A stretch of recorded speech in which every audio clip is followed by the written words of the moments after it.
নমস্কার বন্ধুরা, আশা করি আপনারা সবাই ভালো আছেন। আমরা সবাই ভালো আছি। তো বন্ধুরা দেখতেই পাচ্ছেন, দেখে হয়তো বুঝতেও পারছেন অনেকে যে এখানে কী রান্না হতে যাচ্ছে। তো অবশ্যই বলবো স্কিপ না করে সঙ্গে থেকে পুরো ভিডিওটা দেখুন, তাহলে কিন্তু আপনারা বুঝে যাবেন কী রান্না হচ্ছে। আর অবশ্যই আমি বলবো কী রান্না করব আজকে। তো দেখুন, এটা কিন্তু খাসির মাথা রান্না হবে আজকে। আর এখানে দেখুন সাইডে কিন্তু আমি ব্রেনটা আলাদা করে রেখে দিয়েছি আর মাংসগুলো আলাদা করে রেখে দিয়েছি। তো এই মাথা কিন্তু রান্না করার একটা সঠিক পদ্ধতি আছে।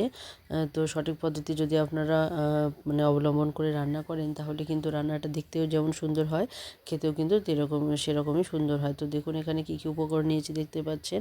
তো সমস্ত উপকরণ কিন্তু আমি রেডি করে নিয়েছি। এখন আমি কড়াই বসিয়ে দিয়েছি আর কড়াইয়ের মধ্যে দিয়ে দিয়েছি সর্ষের তেল। তো এই তেলের মধ্যে কিন্তু আমি আলুগুলোকে ভেজে নেব। তো দেখতে পাচ্ছেন এখানে কিন্তু তেলটা গরম হয়ে এসেছে। তো এই খাসির যে মাথা, সেটা কিন্তু একটা মানে সঠিক পদ্ধতি আছে, সেই প্রসেসেই কিন্তু রান্না করলে তবে কিন্তু রান্নাটা দেখতে সুন্দর হয় আর খেতেও কিন্তু ভীষণ সুস্বাদু হয়। তো বন্ধুরা চলুন দেখে নিই কীভাবে রান্নাটা হয়েছে। আর যে সমস্ত বন্ধুরা আজকে প্রথম দেখছেন, যারা এখনও বন্ধু হননি, সাবস্ক্রাইব করেননি, তাদেরকে অবশ্যই বলবো বন্ধু হয়ে সাবস্ক্রাইব করে বেল আইকনটিকে অবশ্যই ক্লিক করে রাখবেন, তাহলে যে কোনো নতুন ভিডিও আসা মাত্র আপনাদের কাছে পৌঁছে যাবে। তো যে সমস্ত বন্ধুরা আজকে দেখছেন, যারা এখনও লাইক করেননি, তারা অবশ্যই একটি লাইক করবেন আর বেশি বেশি করে বন্ধুবান্ধবদের মধ্যে শেয়ার করে দিন, যাতে তারাও এই নতুন নতুন রেসিপিগুলো দেখতে পারেন। আর অবশ্যই বলবো কমেন্ট করতে ভুলবেন না, কারণ আপনাদের কমেন্ট কিন্তু অনেকটা অনুপ্রাণিত করে আমাকে নতুন নতুন রেসিপি তৈরি করতে। তো বন্ধুরা দেখুন, এখানে কিন্তু কথায় কথা আলুগুলো ভেজে নিয়েছি। আর আলু ভাজার সময় কিন্তু লবণ আর হলুদ কোনো কিছুই আমি ব্যবহার করিনি। আর দেখুন এখানে এখন আমি এক এক করে সমস্ত উপকরণগুলো দিয়ে ভালো করে ভেজে নেব।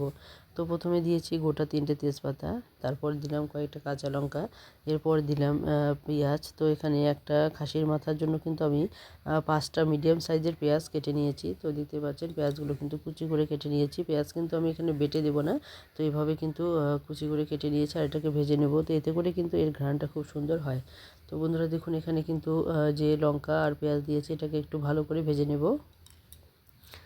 আর যে সমস্ত পুরনো এবং নতুন বন্ধুরা সঙ্গে আছেন, সবাইকে অসংখ্য অসংখ্য ধন্যবাদ। সবার প্রতি অনেক অনেক ভালোবাসা রইল। এইভাবেই সবসময় পাশে থাকবেন, সহযোগিতা করবেন। আর আমিও সবসময় চেষ্টা করব আপনাদের পাশে থাকতে, কারণ একে অপরের সহযোগিতা না করলে কিন্তু আমরা এগিয়ে যেতে পারবো না। তো অবশ্যই বলবো সবাই সবার পাশে থাকুন আর খুব সুন্দরভাবে এগিয়ে চলুন। তো বন্ধুরা দেখুন এখানে কিন্তু পেঁয়াজগুলো একটুখানি ভাজা হওয়ার পর কিন্তু আমি এখানে দিয়ে দিলাম রসুন। তো এখানে কিন্তু আমি গোটা 2টো রসুন আমি ছুলে নিয়েছি। তো দেখতে পাচ্ছেন, তো একটা খাসির মাথার জন্য কিন্তু এখানে 5টা পেঁয়াজ আর গোটা 2টো রসুন। আর দেখুন এখানে সাইডে কিন্তু আমি আলুগুলো ভেজে নামিয়ে রেখেছি আর কয়েকটা কাঁচা লঙ্কা। তো লঙ্কাটা আপনারা স্বাদ মতো দেবেন। আর পেঁয়াজ আর রসুনের কিন্তু পরিমাণটা এটা দিলেই কিন্তু হয়ে যাবে, যে পরিমাণ আমি দিয়েছি সেই পরিমাণ মতো দিলেই কিন্তু রান্নাটা খুবই সুস্বাদু হবে। তো বন্ধুরা দেখুন এখানে কিন্তু ঝালটা আপনাদের উপর নির্ভর করছে, আপনারা কে কীরকম ঝাল খাবেন তার উপর। তো বন্ধুরা দেখুন এখানে কিন্তু কথায় কথা পেঁয়াজটা কিন্তু অনেকটাই ভাজা হয়ে গেছে।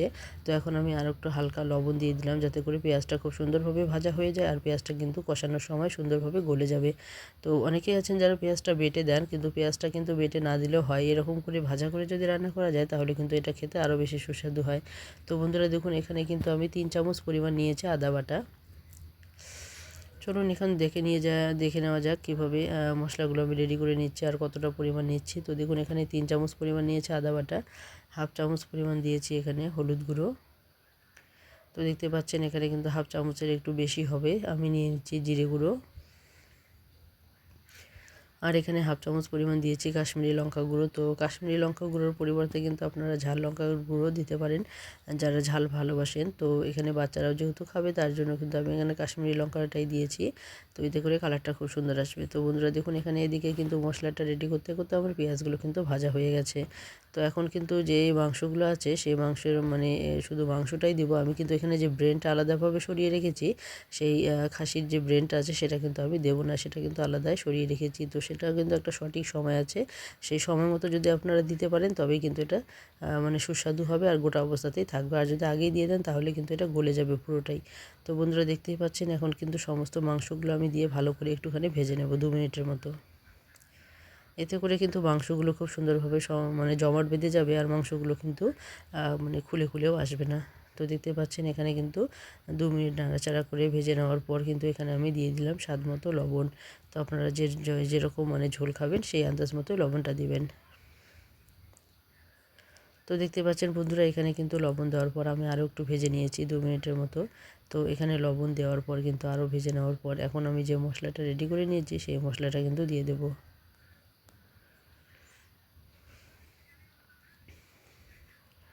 তো দেখতে পাচ্ছেন এখানে এই যে মশলাগুলো আমি কিন্তু জলে গুলিয়ে রেখেছি, কারণ প্রত্যেকবারই কিন্তু আমি মশলাগুলো জলে গুলিয়ে রেখে দিই। এতে করে কিন্তু মশলাটা খুব সুন্দরভাবে কষানো হয় আর খেতেও কিন্তু দুর্দান্ত হয়। তো বন্ধুরা দেখুন এখানে যে মশলার বাটিতে আমি জল দিয়েছি, মানে মশলাতে যে জল দিয়েছি সেই মশলাটা দিয়েছি, আর এখানে সেই মশলার বাটিতেই কিন্তু হাফ বাটি পরিমাণ জল কিন্তু আবারও আমি দিয়ে দেবো। আর এতে এই জলের মধ্যে কিন্তু কষানো হয়ে যাবে। তো দেখতে পাচ্ছেন বন্ধুরা এটুকু পরিমাণ জলই কিন্তু আমি মোটে দিয়েছি, আর কিন্তু বেশি জল আমি দেব না। তো এই জলের মধ্যে কিন্তু খুব সুন্দরভাবে কষানো হয়ে যাবে।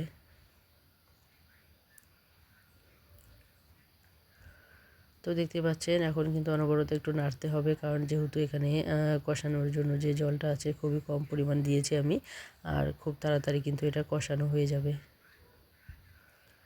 তো দেখুন এখানে কিন্তু অনেকটা পরিমাণ কষানো হয়ে গেছে, এখনও কিন্তু পুরোপুরি জলটা শুকোয়নি আর তেলও ছাড়তে শুরু করেনি। তো এখন আমি এই যে ভেজে রাখা আলুগুলো সেই আলুগুলো কিন্তু দিয়ে দেবো। তো আলুগুলো অবশ্যই এই অবস্থাতেই দেওয়ার চেষ্টা করবেন। আগে যদি আলুগুলো দিয়ে দেন তাহলে কিন্তু বেশি করে সেদ্ধ হয়ে যাবে আর গলে যাবে, আর কালারটা কিন্তু খারাপ হয়ে যাবে। তো অবশ্যই চেষ্টা করবেন সঠিক সময়ে আলুগুলো দিতে।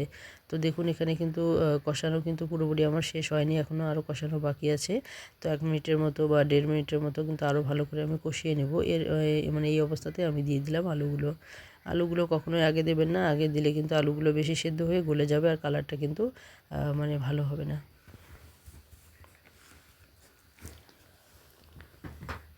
তো দেখতে পাচ্ছেন বন্ধুরা এখানে কিন্তু কষানো প্রায় হয়ে এসেছে। তো দেখতে পাচ্ছেন এখানে আলুগুলো আমি দিয়ে দিয়েছি। আলু দেওয়ার পর কিন্তু আমি 1 মিনিট 1.5 মিনিটের মতো এটাকে ভালো করে নেড়েচেড়ে কিন্তু কষিয়ে নিয়েছি। তো দেখুন এখন যে দেখুন তেল ছাড়তে শুরু করে দিয়েছে। তো এখন আমি এদিকে কিন্তু গরম জল রেডি করে নিয়েছি। তো দেখতে পাচ্ছেন কষানো হয়ে গেছে, আর এদিকে আমার জলও বসানো হয়ে গেছে। এটা কিন্তু জলটা কিন্তু উষ্ণ গরম হয়ে এসেছে। তো এখন আমি এখানে দিয়ে দেব।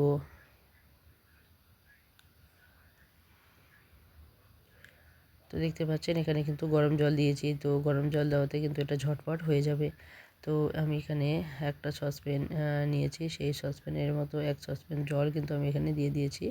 তো যেহেতু এখানে একটাই মেথি আছে, মানে পাঠার মানে খাসির মাথা আছে, তো সেজন্যই কিন্তু বেশি জল দেওয়ার কোনো প্রয়োজন নেই। তো এই জলেই কিন্তু এটা সেদ্ধ হয়ে যাবে। তো দেখতেই পাচ্ছেন এখানে জলটা কিন্তু অনেকটাই ফুটে উঠেছে। তো এইভাবেই কিন্তু জলটাকে ভালোভাবে 5 মিনিটের মতো আমি জাল করে নেব মিডিয়াম আছে।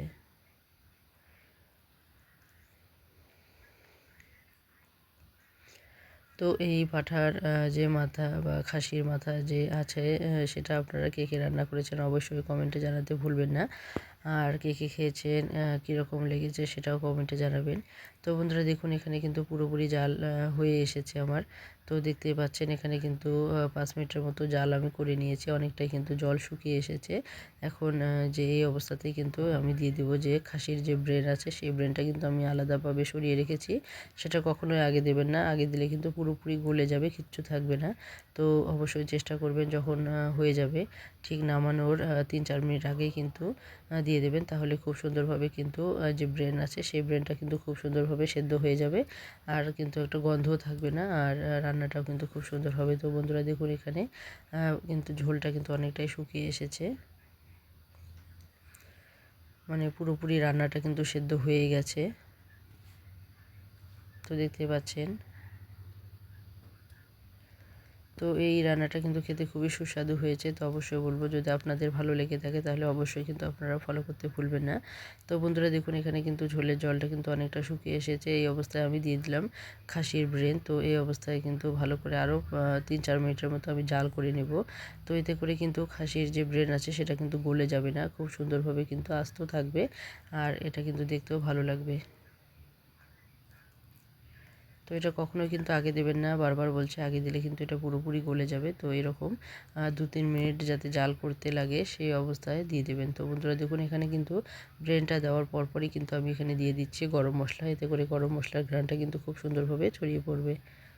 তো দেখুন এখানে কিন্তু গরম মশলাটা যে দিচ্ছি আমি সেটা আন্দাজ মতো দিচ্ছি, 1 চামচ পরিমাণ কিন্তু গরম মশলা এখানে আমি দিয়ে দিয়েছি। তো দেখুন এখন কিন্তু নাড়াচাড়া করে এটাকে সুন্দরভাবে আমি নামিয়ে নেব আর গরম গরম ভাতের সঙ্গে পরিবেশন করব। তো এটা কিন্তু আপনারা এরকম করে রান্না করে কিন্তু রুটির সঙ্গেও খেতে পারেন বা লুচির সঙ্গেও কিন্তু খেতে পারেন। তো এই রান্নাটা কিন্তু খুবই মানে সুস্বাদু হয়েছিল। অবশ্যই বলবো যদি আপনাদের ভালো লেগে থাকে অবশ্যই একবার ট্রাই করে দেখবেন। তো দেখুন এখানে ব্রেনটা যে আছে, তো দেখুন এটা কিন্তু সেদ্ধ হয়ে গেছে, কিন্তু গলেও যায়নি আবার। তো এভাবেই কিন্তু রান্না করলে খেতে হবে দুর্দান্ত। তো বন্ধুরা দেখুন এখানে কিন্তু ব্রেনটা দেওয়ার পর কিন্তু 3-4 মিনিটের মতো আমি জাল করে নিয়েছি। তো আপনারা দেখতেই পাচ্ছেন ব্রেনটা কিন্তু গলে যায়নি। তো আমার এই রেসিপিটা আপনাদের কেমন লাগলো অবশ্যই কমেন্টে জানাতে ভুলবেন না, কারণ আপনাদের প্রত্যেক দিনই কমেন্টের অপেক্ষায় থাকি, কারণ আপনাদের একটা কমেন্ট কিন্তু অনেকটা উৎসাহিত করে আমাকে নতুন নতুন রেসিপি তৈরি করতে। তো বন্ধুরা দেখুন এখানে কালারটা কতটা লোভনীয় হয়েছে দেখতে। তো এটা কিন্তু দেখতেই যে সুন্দর হয়েছে তা নয়, এটা কিন্তু খেতেও ভীষণই সুস্বাদু হয়েছিল। তো অবশ্যই বলবো আপনারা অবশ্যই যারা খাননি এখনও তারা অবশ্যই একদিন ট্রাই করে দেখবেন, আশা করি আপনাদের ভালো লাগবে। তো বন্ধুরা আজকে এখানেই শেষ করে দিচ্ছি, আবারও চলে আসবো নতুন কোনো রেসিপি নিয়ে। ততক্ষণ অবধি সবাই ভালো থাকবেন, সুস্থ থাকবেন। আর অবশ্যই ভিডিওতে যারা এখনও লাইক করেনি তারা একটি লাইক দিতে ভুলবেন না, অবশ্যই লাইক দেবেন আর একটি সুন্দর একটি কমেন্ট করবেন, যাতে আমাকে অনেকটাই অনুপ্রাণিত করে এই নতুন নতুন রেসিপি তৈরি করতে।